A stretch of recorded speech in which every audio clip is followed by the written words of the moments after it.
Tudo ok. Caneta. Também tudo ok. Então vamos. Então, mais uma vez, bom dia, pessoal. Sejam todos bem-vindos à nossa aula de hoje, tá? Mais uma aula de Química geral. E hoje nós iremos iniciar um conteúdo interessantíssimo que é a estrutura atômica. Talvez alguns de vocês já devem ter estudado no ensino fundamental um pouco sobre o átomo, o que é um átomo, qual é a constituição do átomo. Falou também, deve ter visto sobre a evolução dos modelos atômicos. E hoje nós iremos começar novamente essa mesma etapa, só que de um pouco mais aprofundada. Mas tenho certeza que todos irão acompanhar muito bem. Então, gostaria de saber como é que está sendo a semana de vocês, como é que está começando o dia de vocês.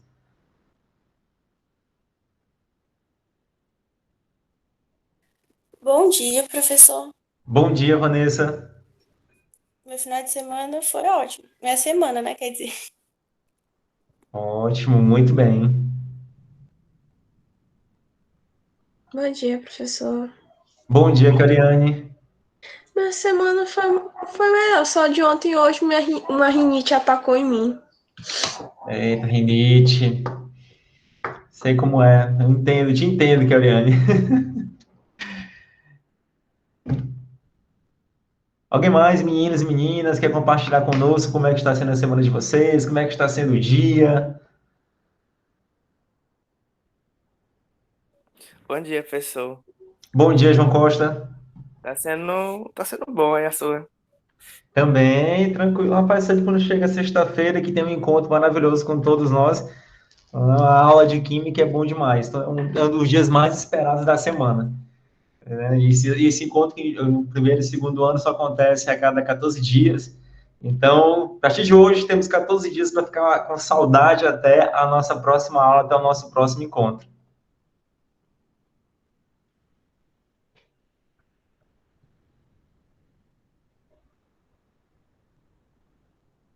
Ninguém? Então, fala, professor Marcelo, bom dia, tudo bem? Seja bem-vindo também à nossa aula. Ótimo.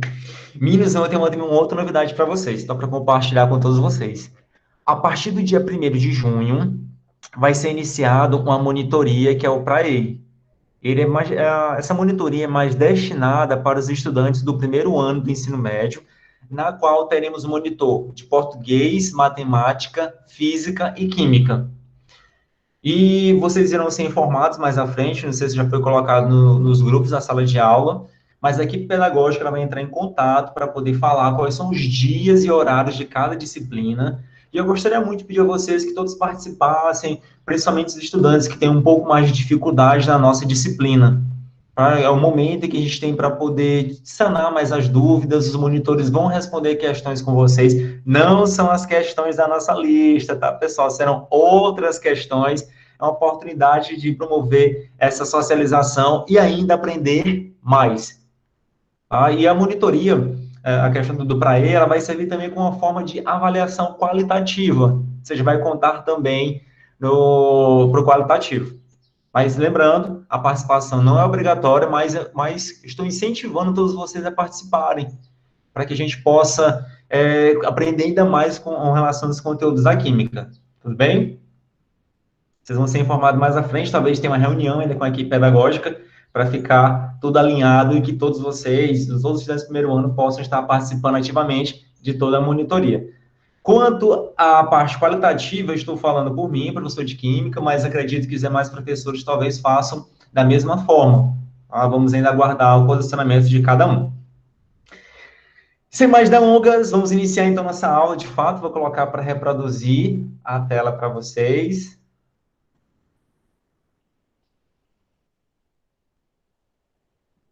Vamos ver aqui se vocês estão conseguindo.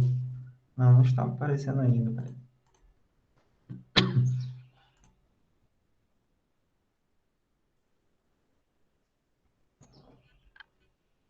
A Isadora, estou com sono ainda. O João Costa, muito bem, essa também já respondi. Douglas, muito trabalho. Isso, vamos lá. Muito bem, Douglas. Todos estão conseguindo visualizar a reprodução na tela do computador? Sim, professor. Pronto, meninos, eu peço que agora, meninos e meninas, que vocês falem mesmo utilizando o microfone, caso tenha alguma dúvida, porque quando eu começar a reproduzir a tela, não vou ter mais como visualizar o chat. Eu acredito que próxima aula eu já consiga arrumar aqui o mecanismo para que eu possa estar visualizando tanto o chat e também visualizando vocês utilizando a voz, tá? Opa, não é essa aqui é do segundo ano, é esta.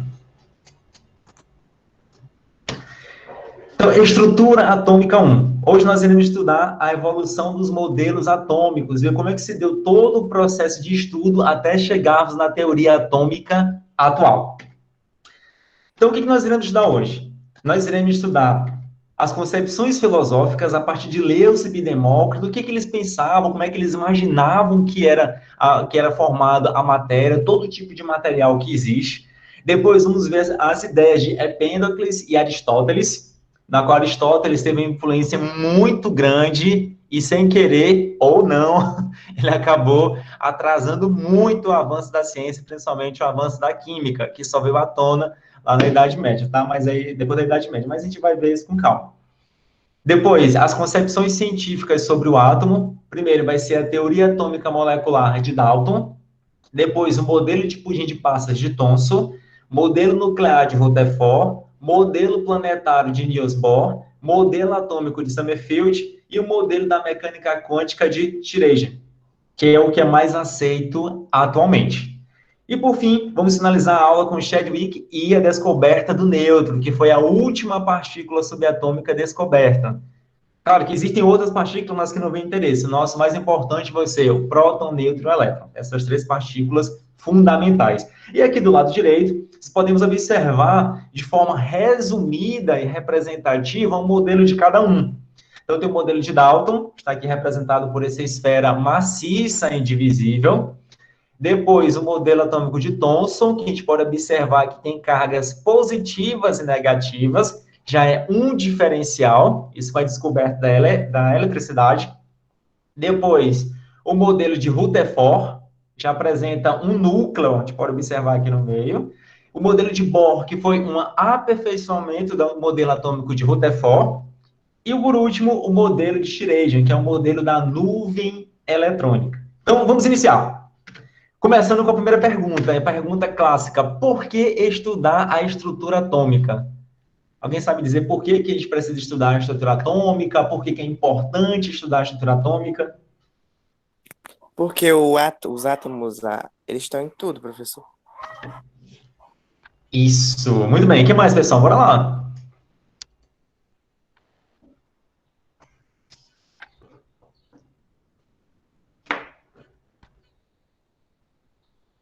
O átomo ele está em tudo. Desde o início do universo, ele vem sendo formado os átomos de mais diversos tipos de elementos químicos que existem hoje. Atualmente, sabemos que existem 118 átomos ou elementos químicos que conhecemos, e desses elementos químicos podem surgir diversos tipos de substâncias. Então, os átomos, eles podem formar ligações químicas, que vai ser um conteúdo mais à frente, que pode ser ligação iônica, covalente ou metálica, para formar os mais diversos tipos de moléculas e ou substâncias. Alguém falou, não entendi. Bom dia. Ah, bom dia. Vamos nessa. Então, primeiro, já vimos o que é matéria, que é tudo aquilo que tem massa e tem volume. Mas a matéria, ela pode ser classificada, né, como uma substância ou como uma mistura. A gente ainda não viu substância, não estudamos ainda o que é mistura, que vai ser só quando a gente for estudarmos ligações químicas. Então, a matéria, podemos citar como exemplo a água, o ouro, o ferro, a madeira, tá? Tudo isso é matéria. E as substâncias, elas podem ser classificadas em substâncias simples, se são formadas somente por um único tipo de elemento químico, e composta se é formado por dois ou mais elementos químicos. Observe o exemplo de substância simples. O gás oxigênio, que é o gás que respiramos, o ferro e o carbono. Esse carbono pode representar tanto o grafite ou grafita, que está presente na ponta do lápis, ou então pode representar o diamante. Então, vejamos. As concepções filosóficas, como é que os gregos imaginavam que todo tipo de material era formado. Essas ideias iniciais veio a partir de Leucipo e Demócrito, entre 450 anos antes de Cristo e 380 anos antes de Cristo, na qual Leucipo ele imaginou, vai caminhando na beira do mar, começou a pensar, imaginar que, rapaz, de que será que todo tipo de material é formado? Ele imaginou, não. A gente pode dividir aquele tipo de material em infinitas partes até chegar em um momento em que não vai ser possível fazer essa divisão. Então, vamos chamar de átomo. Átomo significa dizer não divisível. Então, ele imaginou, rapaz, então a matéria ela é descontínua porque ela estaria formada por partículas discretas chamadas átomos. Então, essa foi a ideia inicial de Leucipo e Demócrito. Então, para Leucipo e Demócrito, o átomo seria uma partícula eterna, indivisível, invisível e homogêneo. Ou seja, o átomo jamais poderia ser destruído, porque seria uma partícula eterna, indivisível, porque a gente poderia dividir o material em N partes, até chegar um momento em que ele não vai poder mais ser dividido. E assim continua, até chegar no átomo. Invisível, porque de fato a gente não consegue visualizar o átomo, e homogêneo, porque ele acreditava que os átomos todos eles tivessem o mesmo formato, então ele poderia ter formato diferente, mas não teria nenhuma imperfeição. Então, a representação disso. Temos o exemplo desse granito, que ele pode ser quebrado em partes menores, até chegar um momento que vamos obter o átomo. Então, foi assim que eles imaginaram que toda a matéria poderia ser constituída, através de átomo. Alguma dúvida, pessoal, até aqui? Professor, Sim. esse assunto vai para a prova de agora? A prova de agora, só um instante, nossa prova vai ser a partir do dia 8 de junho, não é? Não, a gente não vai cair agora nessa prova do primeiro bimestre. Ok, obrigada. Por nada. Depois veio Empédocles e Aristóteles, em 300 anos antes de Cristo. Então, Empédocles, ele imaginou, bem, todos os materiais, eles são compostos por 4 elementos, que são terra, ar, fogo e água. Então, ele imaginou que esses 4 elementos poderiam dar origem a tudo que existe no nosso universo, tudo que existe no planeta. E essa ideia de Empédocles ainda hoje é representada, como a gente conhece filmes, conhece séries que tratam desses 4 elementos. Um exemplo disso que temos atualmente, mais atual, tem o desenho do Avatar, tem ainda desenhos mais antigos que representam os 4 elementos, que tinha o Capitão Planeta, ainda hoje conta essas histórias lá na história do Harry Potter, e outros filmes também. Sempre que falar de terra, ar, fogo e água, estão tratando dos 4 elementos na qual esses filósofos eles lançaram para a formação de todo tipo de material. Então, depois, Aristóteles, ele aperfeiçoou essa ideia de Empédocles. Ele descreveu que quando esses 4 elementos são combinados, ou seja, eles conseguem interagir entre si, eles vão formar propriedades fundamentais. E que propriedades são essas? As propriedades de seco, úmido, quente e frio. Vamos fazer essa representação. Está aqui representados os 4 elementos. Vou mudar aqui a cor do pincel. Colocar azul claro. Os elementos têm o ar, o fogo, a terra e a água.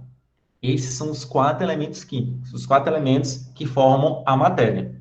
Quando o ar ele se junta com o fogo, ele forma uma propriedade que é a propriedade quente. Quando o fogo ele se junta com a terra, forma a propriedade seco. Quando a terra se junta com a água, forma a propriedade fria. E quando a água se junta com o ar, forma a propriedade úmido. Tá? Então, essas são as combinações dos elementos químicos para formar todo tipo de material. Ele ainda acrescentou que existe um 5º elemento, que é o éter, que é como se fosse a alma da matéria, a alma de tudo que existe no nosso universo. Alguma dúvida, pessoal, até aqui? Não. Pronto, agora vamos lá. Em que isso influenciou? Aristóteles, sabemos que ele foi bastante conhecido, bastante renomado. Na época, ainda hoje, se fala muito das ideias de Aristóteles, porque ele, de fato, foi muito importante. E essas ideias dele permaneceu por aproximadamente 2 séculos, ou seja, 2 séculos, não, 2 milênios, né?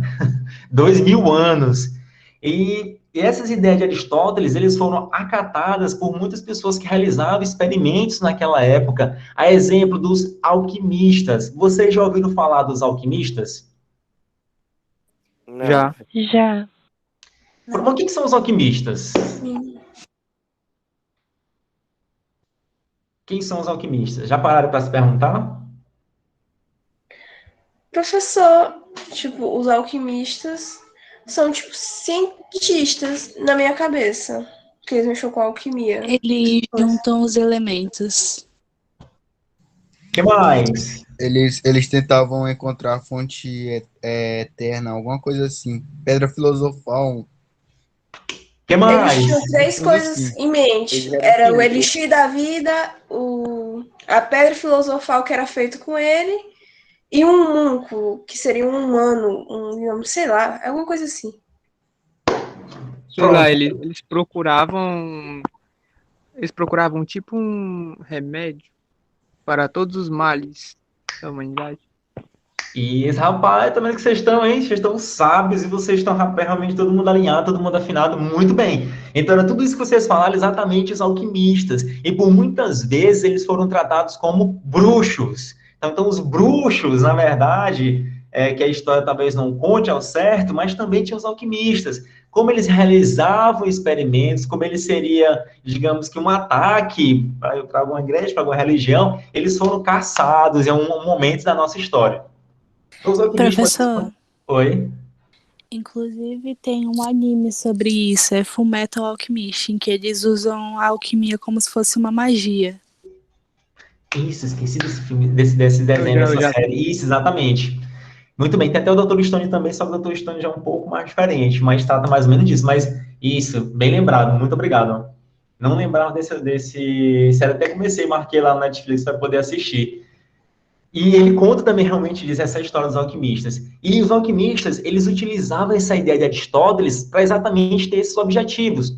O primeiro, encontrar o elixir da longa vida, ou um medicamento, algo que eles pudessem comer ou fazer alguma coisa, tomar, que levassem à vida eterna. Ou seja, se tornar as pessoas imortais. Nessa busca da elixir da longa vida, eles nunca encontraram, mas muitos alquimistas morreram, muitas pessoas morreram, porque eles chegavam a fazer experimento, misturas, que colocavam lá no esterco do boi, deixava passar lá, tipo, maturando por uma semana, meses, tá? Depois tomavam e não sabiam. Sim. No Harry Potter, ele cita, esqueci até o nome do alquimista, ele consegue fazer o elixir da vida, que é lá o primeiro filme de Harry Potter Pedra Filosofal. Isso. É o Nicolau Flamel, o personagem. É, esse aí, Isso. obrigada. Pronto, rapaz, tô dizendo que vocês sabem, rapaz, não precisava nem dessa parte aqui, mas é bom a gente comentar, porque eles vão participar mais ainda. Exatamente. Então, veja, até, como eu falei, no Harry Potter, eles tratam disso também. Mas, na verdade, nunca foi encontrado elixir. Eles contam na história que foram encontrados, mas nunca conseguiram obter na vida real. Igual a Pedra Filosofal. A Pedra Filosofal era um material, algo que poderia transformar qualquer tipo de metal em ouro. Porque o ouro, ele sempre foi tratado como um material nobre. Ou seja, tudo que não era ouro, o metal que não era ouro, ele estava doente e precisava ser curado. Então, como é que ele fazia isso? Encontrava essa pedra filosofal, colocava lá no material que se transformava em ouro. Essa parte da pedra filosofal foi retratada numa novela na Globo. Vocês não vão lembrar, porque foi de muito tempo atrás, tá? Muitos anos atrás. Eu não lembro agora o nome da novela. Não lembro, eu sei que tinha um alquimista, que era o Edson Celulari, que representava, salvo engano. E ele conseguiu encontrar, e quando ele pegou lá na namorada dele, sei que a gente transformou ela toda em ouro. Eu lembro disso, eu era criança ainda, mas eu lembro. Essa cena foi marcante para mim. Eu falei, cara, como é que ele conseguiu transformar uma mulher em ouro? Tudo que ele toca transformava em ouro. Eu falei, fiquei impressionado, e isso marcou muito. Tá, mas essa ideia, o que eles imaginavam? Se todo material é formado por esses 4 elementos químicos, esses 4 elementos, terra, fogo e água, então podemos fazer um ajuste nessas proporções e obter o ouro. E é isso que eles procuravam, mas nunca encontraram, tá? Porque essas ideias de Aristóteles sobre esses 4 elementos não era realmente, não conseguia explicar tudo que é formado hoje. Então, foi quando, retomando os inícios, lá depois da Idade Média, depois da Idade Média, na época do Iluminismo. Peraí, pessoal, tem alguém querendo entrar, só um instante. Professor, inclusive, até o filme da Turma da Mônica fala sobre isso. Qual filme? Eu não assisti, agora isso eu perdi. Aquele que eles viajam no tempo, o Franjinha, sabe, o cientista, ele tenta juntar os 4 elementos, aí acontece uma confusão toda e os 4 elementos são espalhados pelo tempo, aí eles têm que ir buscar. Pronto, anotei aqui para assistir, viu? Tô anotando aqui tudo. Então, você detalhou, são coisas que eu tenho que assistir para poder ir contando para vocês. E para os demais estudantes agora, né? Que agora já estão sabendo dessa parte. Então, muito obrigado pela observação, já anotei aqui do filme Desenho da Mônica. Inclusive, até botar o Conrado para assistir. Que essas ideias permaneceram por muito tempo. Então, quando chegou na época do iluminismo, mais ou menos, deu estalo. Rapaz, principalmente Lavoisier, essas histórias de quatro elementos, formar tudo que existe na matéria, não está mais rendendo. Isso aí não está dando em nada. Nós estamos muito atrasados, passamos 2000 anos parados no tempo, e já penso que seja melhor a gente mudar. Foi quando ele começou a trabalhar com a balança. Ele foi o primeiro cientista que relata-se na história que começou a utilizar a balança nos experimentos. Lembra daquela frase clássica? Na natureza, nada se cria. Bora lá, pessoal. Nada se destrói, tudo se transforma. Exatamente. Clássica essa frase, porque Lavoisier, ele fez estudos de reações químicas em sistema fechado e descobriu que a massa do reagente vai ser sempre igual à massa do produto, se a reação acontecer em sistema fechado. Por isso que ele lançou essa frase que todos nós conhecemos. Mas vamos lá, vamos dar agora um embasamento principal para Dalton. E Dalton, vocês conhecem esse cara? Tá aí a foto dele, John Dalton. Conhece de algum lugar?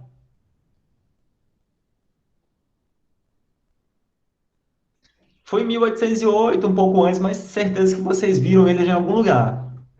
Conhecem? John Dalton. O nome é familiar. Alguma coisa com daltonismo? Vermelho verde? Teoria de Dalton, professor. Das ervilhas, eu acho. Das ervilhas do Mendel. É verdade, do Dalton. Rapaz, vocês estão até do meio, já chegaram lá. Eu só vi isso no terceiro ano do ensino médio. Mas John Dalton, daltonismo, as cores verdes e vermelhas, lembram da confusão entre as cores? Que algumas pessoas não conseguem distinguir o vermelho e o verde, que é o daltonismo.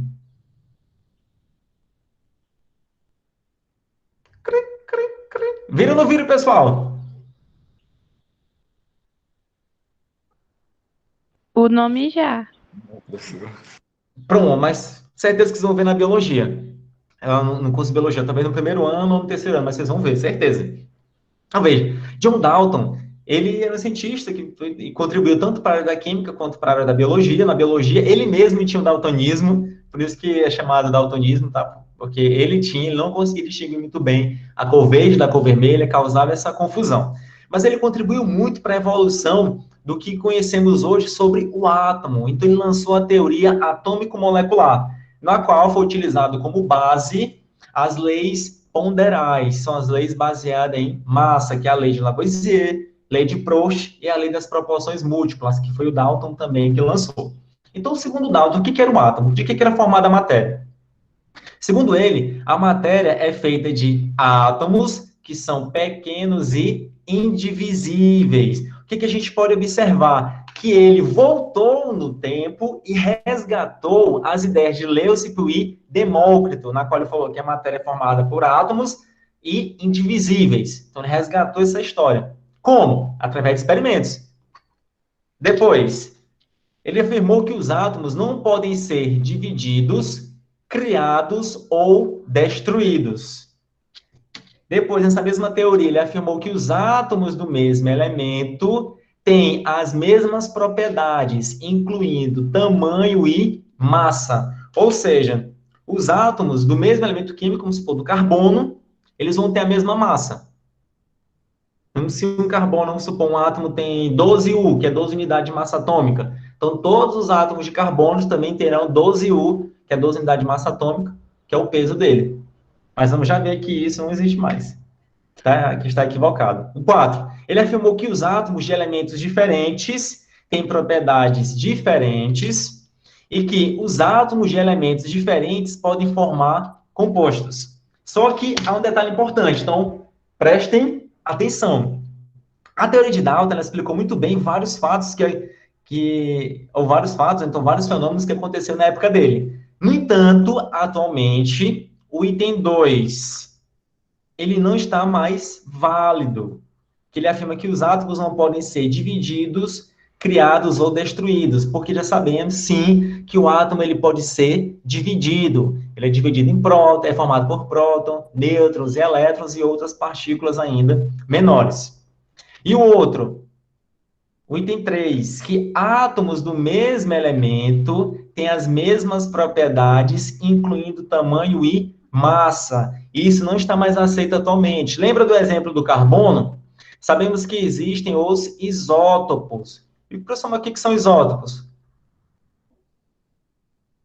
Tá aqui.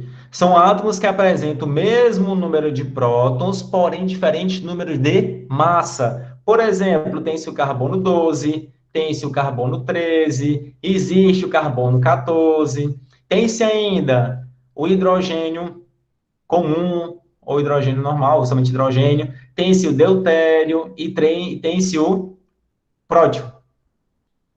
Tá? Tem também oxigênio 16, oxigênio 17, oxigênio 18. Então, existem os isótopos, que são átomos que pertencem ao mesmo elemento químico, mas que apresentam número de massa, ou massa mesmo, diferente. Tá? Mas isso foi muito importante, todo esse conhecimento que Dalton contribuiu para a ciência. E como é que era o átomo segundo Dalton? Segundo Dalton, o átomo tinha um formato esférico, maciço, indivisível, semelhante a uma bola de bilhar, que é conhecido como modelo dele, modelo da bola de bilhar. Alguma dúvida, pessoal, até aqui?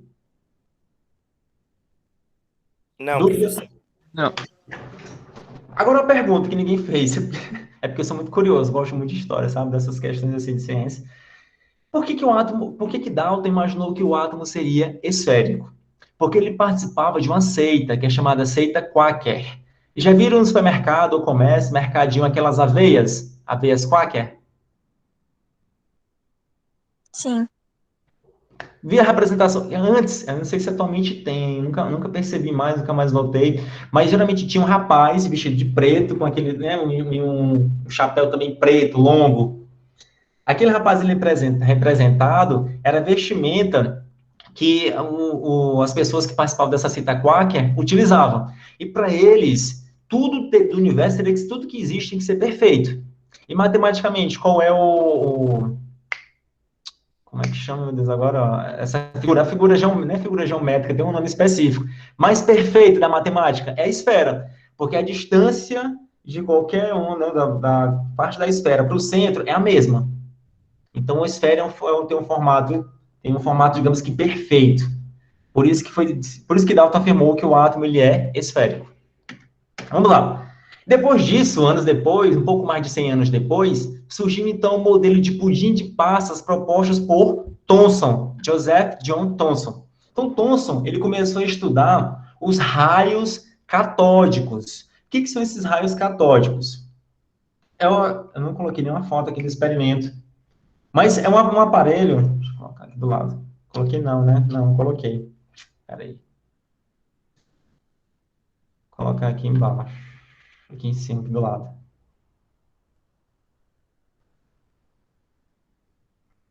Tá mais ou menos assim, ó. O aparelho. Vou colocar aqui como se fosse uma bateria, tá? Dá um exemplo. Bateria. Dá pra dizer. Tem o lado negativo e o lado positivo.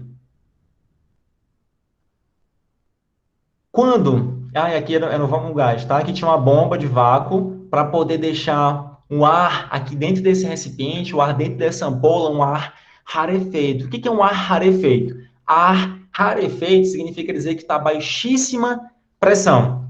Então, o que ele percebeu? Que nessa ampola, chamada de ampola de Crookes, quando ele ligava, conectava uma bateria, saía uma luminosidade aqui do cátodo em direção ao ânodo.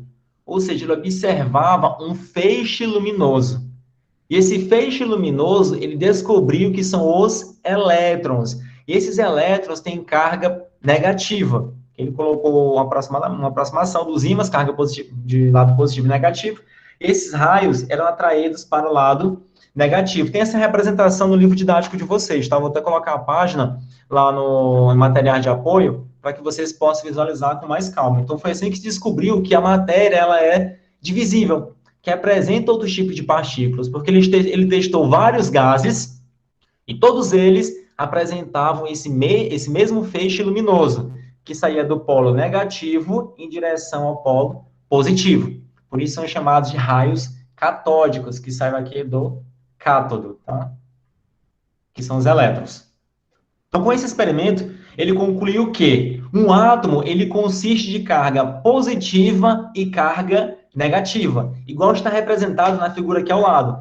O átomo permaneceu esférico, ele deixou o mesmo formato esférico, e disse que essa esfera tem carga positiva e incrustada nela contém os elétrons, que têm carga negativa. E esses elétrons incrustados se assemelham a passas que são colocadas em bolo, por exemplo, em panetone. Não é? Tem lá aquela massa do panetone incrustada de passas, ou agora atualmente gotinhas de chocolate. Então, ficou mais semelhante a um pudim de passas, o modelo dele é chamado de modelo de pudim de passas. 2. Ele afirmou que um átomo ele é eletricamente neutro, ou seja, não tem carga. O que ele quis dizer com isso? Que a quantidade de elétrons que existe no átomo é tal que consiga neutralizar a carga positiva do átomo. Por isso que o átomo ele é eletricamente neutro, porque a quantidade de carga negativa é igual à quantidade de carga positiva. E isso foi confirmado. 3. Um átomo é feito de uma esfera de carga positiva com elétrons incrustados nele, já comentei anteriormente, mas, tenham atenção, a partir do modelo atômico de Thomson, o átomo ele é divisível, e a única partícula que foi descoberta até o modelo de Thomson são os elétrons. A única partícula descoberta são os elétrons, tá? Pessoal, alguma dúvida até aqui? O modelo de Thomson? Não, professor. Não. Depois dele, poucos anos depois, né, menos de 10 anos depois, veio então o modelo nuclear de Rutherford. Rutherford, ele era aluno do Thomson. Tá? Eles eram amigos, eram alunos. E o que ele quis? Bem, o Rutherford, o Thomson, ele lançou essa teoria dele de pudim de passas. Eu vou propor aqui um experimento para comprovar que ele realmente está correto. Foi o que ele fez. Ele, então, fez um experimento que é chamado espalhamento de partículas alfa, que foram insercidas numa lâmina de ouro. Só que, ao fazer esse experimento, com a ajuda de J.J. Marsden, ele conseguiu, foi o contrário. Ao invés de comprovar que Thomson estava correto, ele foi refutar a teoria de Thomson. Ele descobriu que o átomo ele é formado por uma parte minúscula e densa, na qual ele denominou de núcleo. Aí, qual foi que ele descobriu? Com esse experimento que ele fez, espalhamento de partículas alfas numa lâmina de ouro, ele pôde concluir que o átomo ele é quase um vazio. Deixa eu mudar aqui a cor. Ele é quase um vazio. Ou seja, o átomo ele se apresenta no formato, digamos assim, relativamente grande, porém, no meio do átomo tem uma região densa, de carga positiva, onde contém praticamente toda a massa do átomo, na qual ele denominou de núcleo. E que os elétrons, ao invés de estarem incrustados nessa carga positiva, eles estavam girando ao redor do núcleo. Tá? Por isso que tem esse formato, que a gente vê geralmente em casa que tem de eletrônicos, bota o formato do átomo, bota esse núcleo, e ao redor, na eletrosfera, estão girando os elétrons. Essa ideia veio a partir de Rutherford. Então, ele afirmou que praticamente toda a massa do átomo se concentra no núcleo, que é pequeno, denso e com a carga positiva. Depois, ele afirmou que os elétrons, eles giram ao redor do núcleo. Tá? Mas, vem lá, atenção. Rutherford, ele afirmou que os elétrons giram ao redor do núcleo, só que ele não conseguiu descrever como era que esses elétrons ficavam ou permaneciam girando ao redor do núcleo. Perguntaram para ele, Rutherford, mas cara, e se os elétrons estão girando ao redor do núcleo, como é que eles conseguem permanecer ao redor do núcleo? Rutherford não soube explicar isso naquela época, mas por quê? No auge estava a mecânica clássica, e segundo a mecânica clássica, afirmava que... Vou colocar aqui um ponto aqui no meio. Cadê aqui? Vamos supor que aqui seja o núcleo. Tá, pessoal? Aqui, ó. Nessa esfera, na cor preta. Vamos supor que aqui seja o núcleo. Naquela época, quando a partícula girava, ela ia perdendo energia. Ou seja, ela ia ter um percurso no formato de um espiral. Como assim?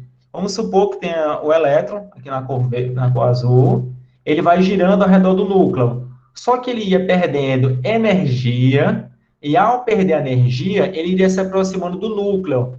Por que iria se aproximando do núcleo? Porque o elétron tem carga negativa e o núcleo tem a carga positiva. Ia perdendo energia, ia chegar um momento que o elétron ia se chocar com o núcleo. E se isso acontecesse, o átomo não poderia existir. Tá? Ia liberando energia, ia liberando mais energia, até chegar um momento que ia ocorrer esse choque. E se ocorresse esse choque, o átomo jamais poderia existir. Alguma dúvida, pessoal, até aqui? Não, professor. Nenhuma dúvida? Não, professor. Tá bom. Vamos continuar. Foi então que, cerca de 2 anos depois, Niels Bohr, que era aluno do Rutherford, veja aí o contexto histórico, né? Tudo tem uma interligação. Então, Niels Bohr, ele foi lá tentar dar uma ajudinha lá para o Rutherford e acrescentou que os elétrons, eles giram em órbitas circulares permitidas. Então, o que seria isso? Pessoal, você está conseguindo visualizar bem essa figura aqui embaixo, do lado esquerdo, debaixo da foto do Bohr? Sim. Ou não? Então, ótimo. Opa, porque para mim está um pouco mais claro. Vamos lá, o que ele afirmou? Que os elétrons, eles giram em órbitas circulares permitidas, ou seja, aqui no meio da imagem tem o núcleo, e veja, tem o nível 1, tem o nível 2, tem o nível 3, tem o nível 4, 5, 6 e o nível 7. Atualmente existem 7 níveis de energia. Então, os elétrons que estão aqui no nível 1, eles só têm energia suficiente para girar nessa órbita circular do nível 1. Os elétrons que estão aqui no nível 2, eles só têm energia para continuar girando no nível 2. Os elétrons que estão no nível 3, eles só têm energia para girar no nível 3. Certo? Alguma dúvida, pessoal, até aqui? Não. Não.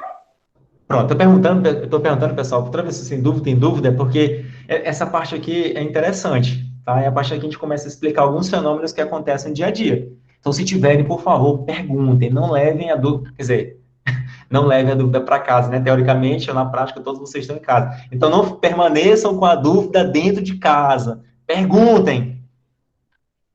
Seguindo. Vou botar aqui agora na cor vermelha. Não, na cor vermelha não. Cor... Professor, bom dia. Bom dia. Desculpa a demora por estar entrando, é porque eu estava com um pouco de problema com a minha internet. Não, tranquilo. Eu também tive um pouquinho no começo, mas foi hoje cedo. Aqui estava ruim a conexão, reiniciei o modem e tudo. E acho que foi amanhã cedo mais, foi voltando. Ainda bem que hoje ainda não deu problema. Mas é muito ruim essa questão de conectividade, compreendo, tá? Mas qualquer dúvida pode perguntar. Tá bom, obrigada.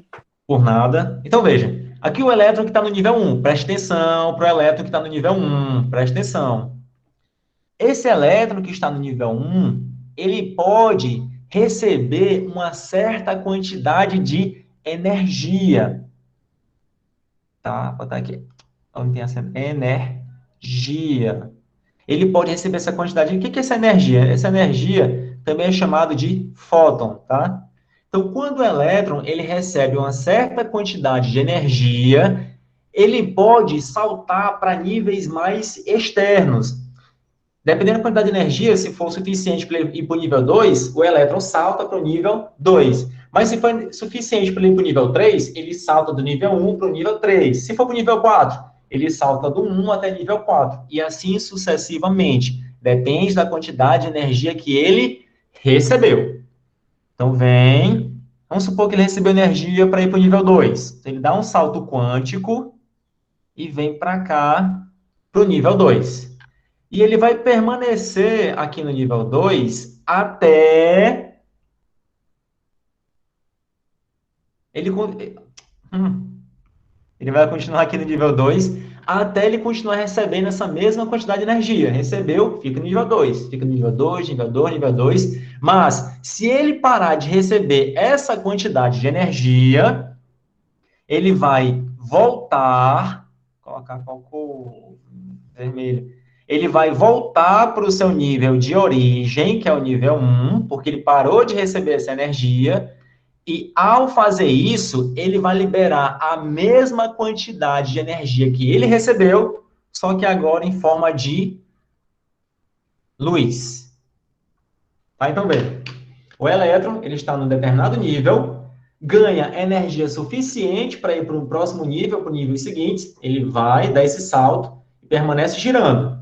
Mas se ele parar de receber essa quantidade de energia, ele volta para o seu nível de origem, porque ele só tem energia para ficar naquele nível, e libera essa mesma quantidade de energia em forma de luz.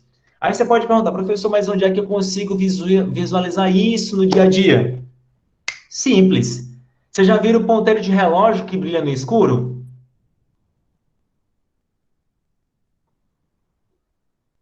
Chinelo que brilha no escuro? Camisa que tem desenho que brilha no escuro? Pulseira que brilha no escuro? Já viram? Sim. Sim. Pronto. Tem objetos que brilham no escuro, tudo. Então, o que acontece? Está um objeto. Vamos supor lá o ponteiro do relógio. O ponteiro do relógio está aqui em contato, né, com a luz. Está recebendo energia, os elétrons estão saltando para níveis mais externos.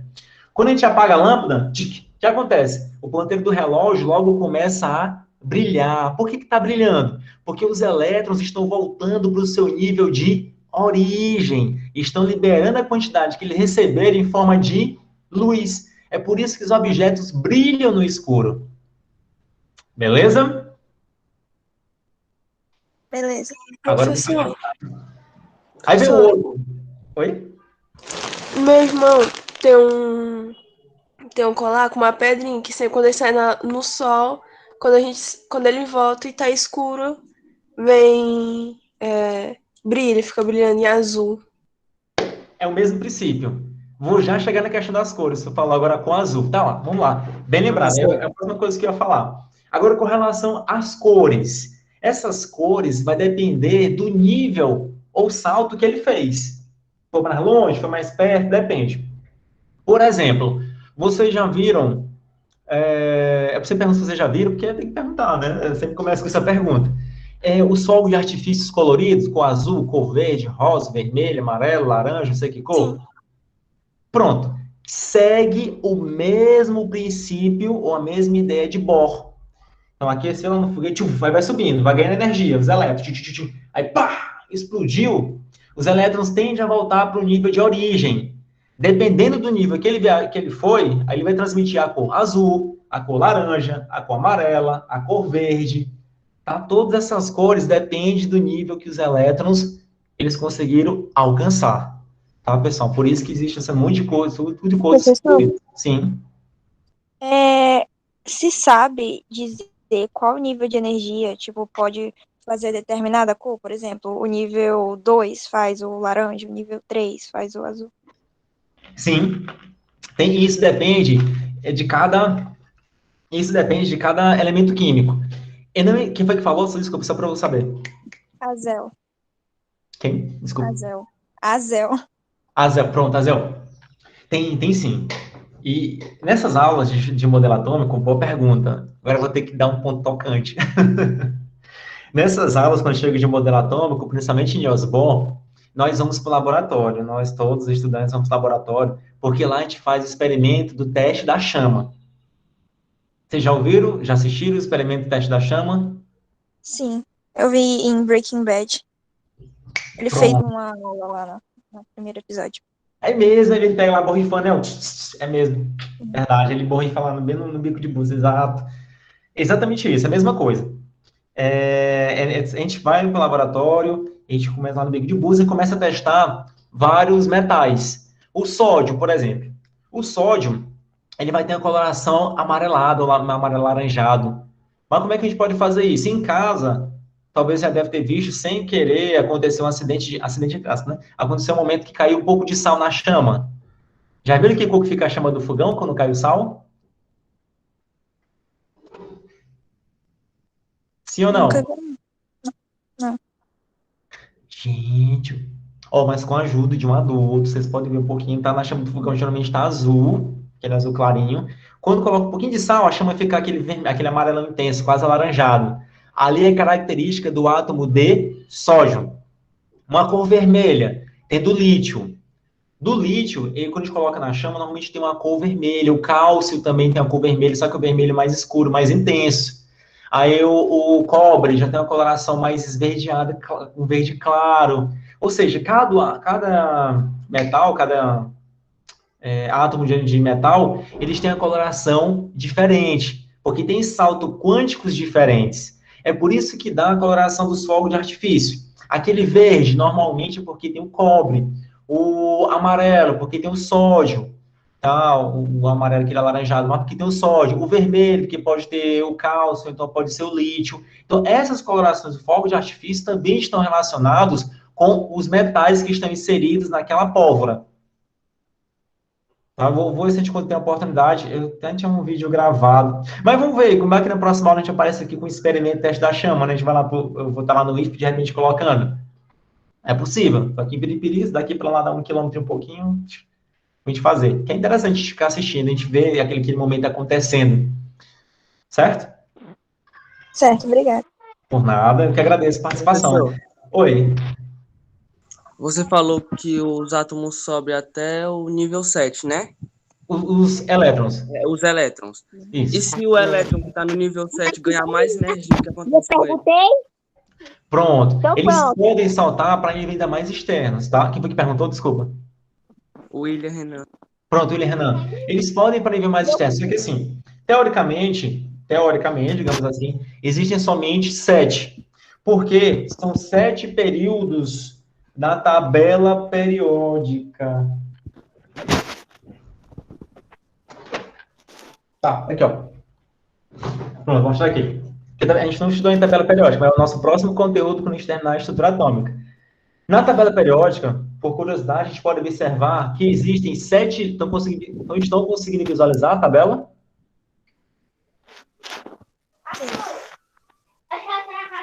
Existem 7 linhas horizontais. Tem a primeira, que tem o hidrogênio e o hélio, aí tem a segunda, a terceira, a quarta, a quinta, a sexta e a sétima linha horizontal. Essas 7 linhas horizontais significa dizer que é o nível 1, nível 2, 3, 4, 5, 6, 7. Então, teoricamente, existem 7 níveis de energia, tá? Teoricamente. Na prática, existe até o infinito. Pode existir várias, pode existir N. Só que a gente vai focar no momento, William, somente nessas 7. Mas se for para acima de 7, quando retornar, vai ter também uma coloração. Ou não. Porque algumas transições não apresentam cores. Por isso que existe a região do infravermelho, por isso que existe a região do micro-onda, por isso que existe a região da onda de rádio, onda de TV, porque algumas transições também não envolvem energia. A energia que eu digo no visível, né, no espectro do visível. Tá? Pai, gostei das perguntas, mas pode vocês hoje estão afinados, gostei de ver. Já vi que o conteúdo vai ser muito bom. 2. A energia da órbita está relacionada ao seu tamanho. A energia mais baixa se encontra na órbita menor e a energia mais alta se encontra na órbita maior. Ou seja, o nível 1, ele apresenta a menor energia e que o maior apresenta maior quantidade de energia. Tá? Então, o nível 1 é o menos energético, o 2 tem mais, 3 tem mais, 4, 5, 6, 7, que é o que tem maior quantidade de energia. 3. Os elétrons residem em órbitas e eles se movem em cada órbita sem ganhar ou perder energia. Foi o que eu já falei. Eles giram em órbitas circulares permitidas. 4. Ao ganhar energia, também já falei, ao ganhar energia, eles se movem para uma órbita mais distante e ao perder energia, eles vêm para uma órbita mais próxima do núcleo. Certo? Suziane? E aqui a representação. Aqui, ó. A representação que eu fiz agora há pouco. Aqui o elétron ganhou energia, que é chamado também de fóton. Ele vai para o nível mais externo. Nesse caso, ele foi para o nível 3. Quando ele volta, ele emite essa mesma quantidade de energia, só que na forma de luz. Então, para ele ir para o nível mais externo, ele absorve, e voltar, ele emite energia. Vamos lá, pessoal. Continuando. Só que teve um detalhe importantíssimo. No experimento que Bohr fez, na ideia que ele fez, ele não conseguiu explicar algumas raias, algumas cores que apareciam no espectro de identidade do átomo. O que é um espectro de identidade, ou um espectro eletrônico? É o seguinte, nós todos temos algo que é característico nosso, que ninguém vai tirar, a não ser que arranque o dedo, arranque aqui a pele, ou passe muito LCC para poder sair a nossa digital. Mas todos nós temos uma digital, que é o que nos identifica. Os átomos também têm uma digital, só que a digital não é digital igual a nossa, é um espectro de energia, que apresenta as colorações, e algumas a gente não vai ver porque o nosso foco não é isso. Mas nesses estudos dessa identidade dos átomos, o modelo atômico de Bohr não conseguia explicar como é que apareciam essas cores. Foi então que Sommerfeld, poucos anos depois, ele lançou a ideia de subníveis de energia. Ou seja, ele propôs que os níveis de energia, eles estariam subdivididos em regiões menores, chamadas de subníveis de energia. Não se preocupem que a gente vai ver isso nas próximas aulas com calma, tá? Não se preocupem que a gente vai ver isso com calma. Ou seja, em uma órbita N, havia uma órbita circular. E N-1 órbitas elípticas diferentes. Não se preocupe que a gente vai ver mais à frente. O que a gente tem que entender? Que no modelo de Sommerfeld foi inserido os subníveis de energia. Acabou. Entenda só isso. Para o momento. E assim surgiu os subníveis de energia, que é o S, o P, o D e o F. Já ouviram falar nesses subníveis de energia? Já. Pronto, na distribuição eletrônica. Um S2, 2S2, 2P6. Muito bem. Mas o que significa cada uma daquelas letras? S é porque vem de Sharp, que são linhas nítidas, linhas brilhantes. P é de principal, que são as linhas principais. D são linhas difusas. E F são linhas finas. Agora já sabemos por que aqueles subníveis são S, P, D, F. Muito bem. Tá aqui os espectros, ó, de cada um deles. Do hidrogênio, o que caracteriza o hidrogênio? São essas linhas, ó, são essas 4. Tem essa aqui, essa roxa dessa intensidade, essa outra, esse mais clarinho e o vermelho. O hélio, já tem esses outros, ó, várias outras colorações, várias raias. O neônio, já tem mais raias, ó, isso é característico dele. Neônio, ou mercúrio, já é um pouco mais diferente. Então, a gente observa que cada elemento químico tem a sua identidade, tem seu espectro eletrônico, tá? Seu espectro visível. E assim existe a formulação. Na camada K, que é o nível 1, tem somente uma órbita circular. Na camada L, tem uma circular e uma elíptica. Por que uma circular e uma elíptica? Porque ele disse que existe N-1 elíptica. Se o N é 2, menos 1 vai ser igual a 1. E está aqui uma órbita elíptica. Na camada M, o N é igual a 3. Então, existem quantas elípticas? N menos 1, que é igual a 3 menos 1, que é igual a 2. Então, aqui as duas. Essa e essa. E assim sucessivamente. Tá? Mas isso agora a gente não vai fixar tanto. Vamos deixar isso para um outro momento. Vamos continuando, vamos seguindo. Nossa meta agora é finalizar esse contexto histórico. E o modelo, que é o mais atual, é o modelo da mecânica quântica de Schrödinger. Esse modelo, ele é totalmente matemático. Tá? São feitos cálculos e assim se descobre que existem as regiões que formam o átomo. Então, veja, o modelo de Schrödinger é também chamado de modelo de nuvem eletrônica. Mas por quê? Até Sommerfeld, vou colocar aqui de novo na cor preta. Deixa eu ver aqui se tem figura. Aqui eu não botei, não. Não. Ótimo. Vou botar bem aqui. Aqui embaixo. Que é onde vai ficar a minha foto. Tem o núcleo. O que a gente já viu? Que os elétrons, eles giram em órbitas circulares. Tem o nível 1, tem o nível 2. Não foi isso que a gente acabou de ver? Nível 3.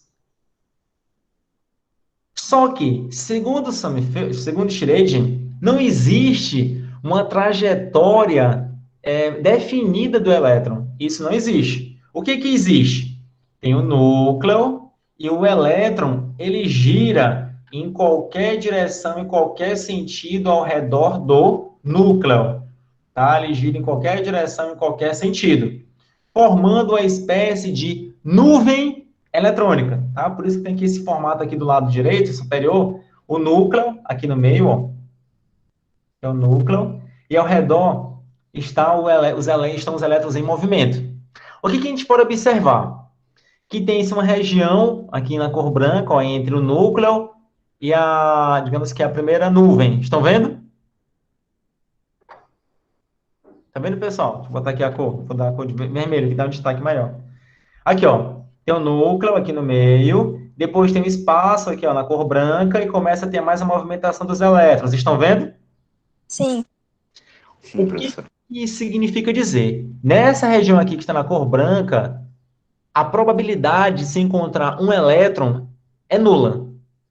Ou seja, o elétron nunca vai estar aqui, ó. Você não vê nenhum movimento de elétron. Mas vê nessa outra região.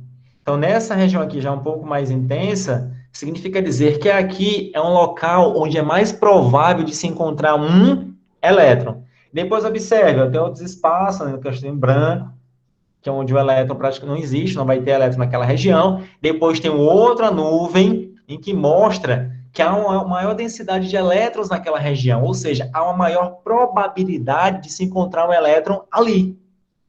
Agora, relacionando com o nosso mundo macroscópico, como é que a gente pode relacionar essa região de maior probabilidade de se encontrar o elétron?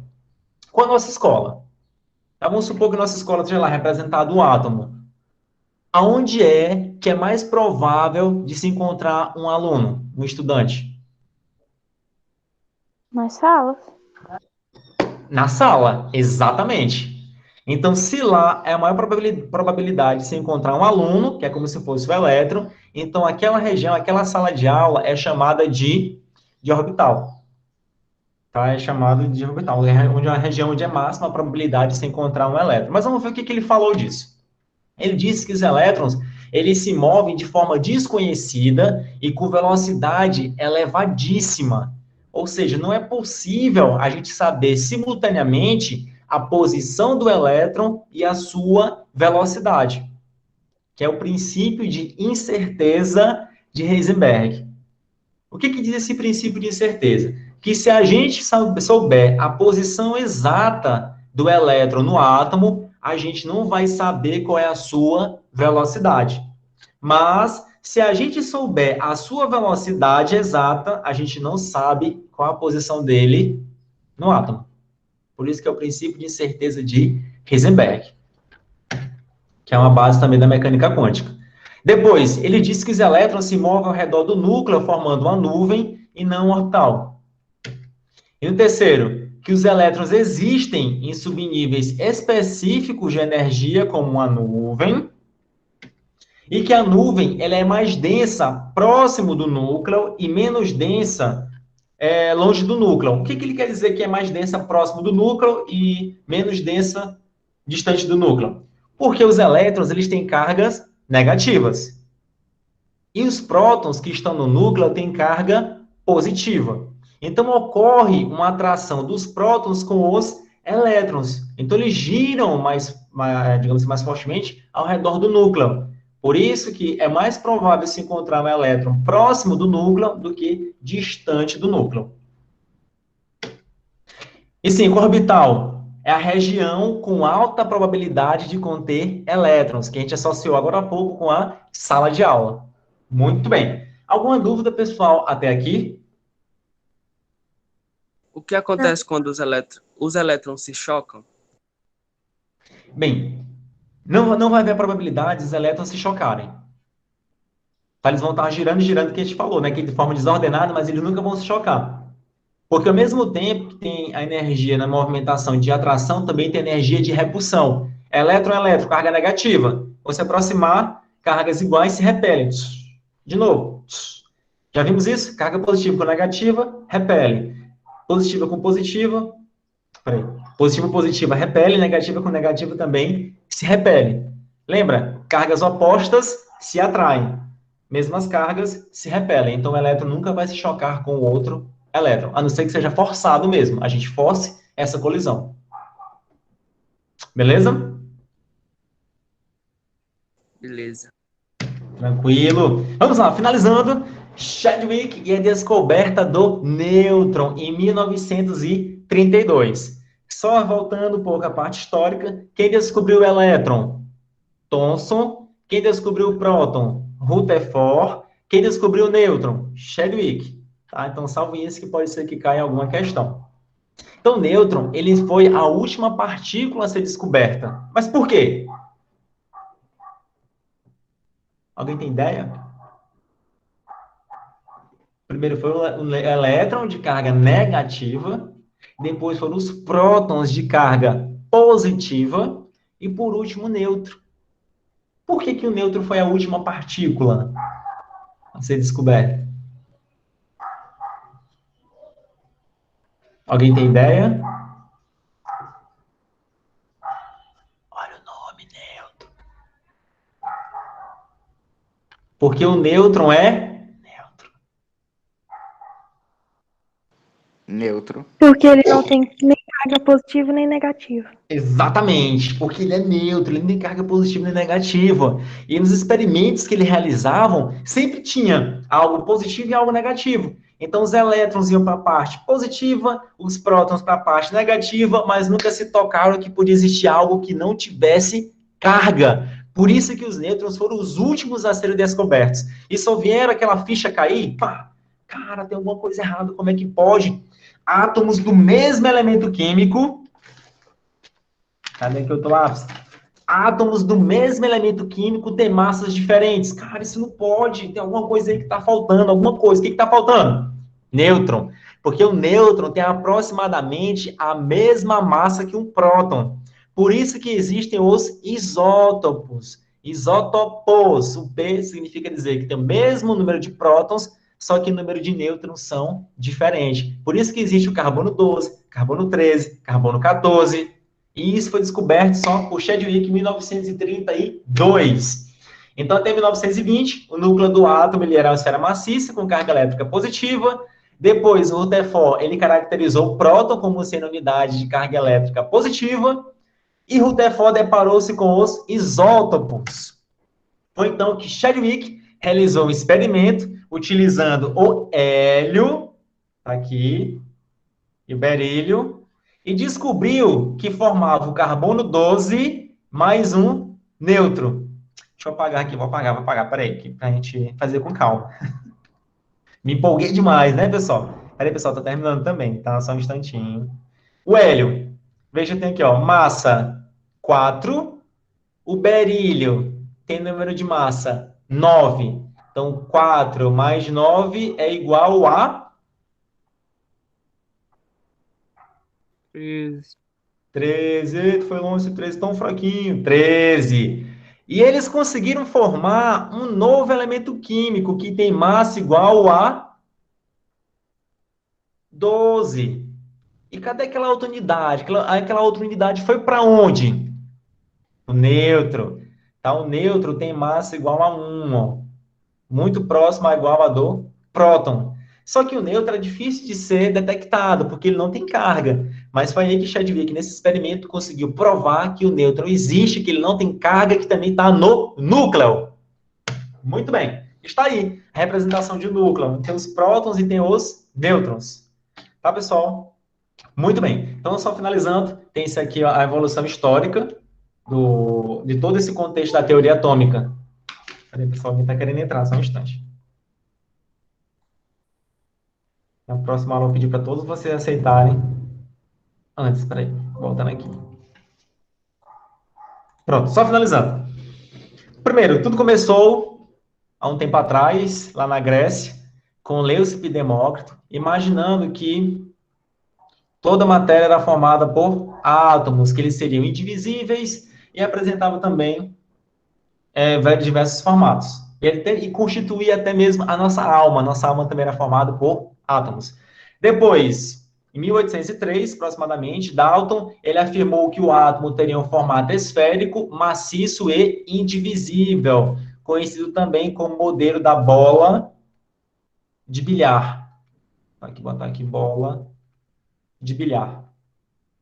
Depois, em 1897, Thomson veio com a ideia que ele descobriu o elétron, então afirmou que toda matéria, todo átomo apresenta carga negativa, que ele descobriu o elétron. E esse modelo dele é chamado modelo de pudim de passas. Depois, anos depois, o Rutherford, ele descobriu o próton e descobriu ainda que o átomo ele é formado por uma região densa, maciça, em contemplação de toda a massa do átomo, que é o núcleo. Então, a partir de Rutherford, o átomo já apresenta um núcleo. Bohr, ele auxiliou Rutherford e descobriu que os elétrons eles giram ao redor do núcleo em órbitas circulares permitidas. Depois, Einstein, Planck, Heisenberg e Schrödinger, utilizando a mecânica quântica, mas quem ganhou destaque foi Schrödinger, porque foi ele que desenvolveu a teoria, a partir da ideia de Einstein, Planck e Heisenberg. A teoria atômica moderna, que é da nuvem eletrônica. Esse é o mais aceito atualmente. Ele é um modelo altamente probabilístico, ou seja, é tudo feito através de probabilidades, tudo cálculo matemático, tudo baseado na mecânica quântica. Então, pessoal, vamos finalizar na sala de hoje. Passou muito rápido, eu achei. Tá? Tem exercícios que eu programado para a gente fazer, tá? Eu vou deixar para vocês como material de apoio. Qualquer dúvida que tiverem, vocês podem entrar em contato, por favor. Podem perguntar lá no privado com o Renato Machado. Pode perguntar na sala de aula. Oi. Vai fazer chamada, vai? Já foi pega aqui automaticamente. Peraí, deixa eu pegar bem aqui. Peraí, só um instante. Se pegou mesmo automaticamente. Meninos, coloca bem a palavra presente, por favor. Tudo minúsculo, presente. Que eu não sei se automaticamente ele já foi pego.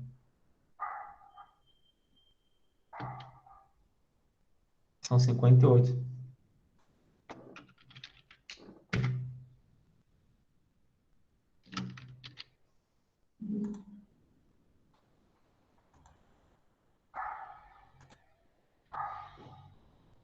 Pronto, vou interromper aqui a gravação.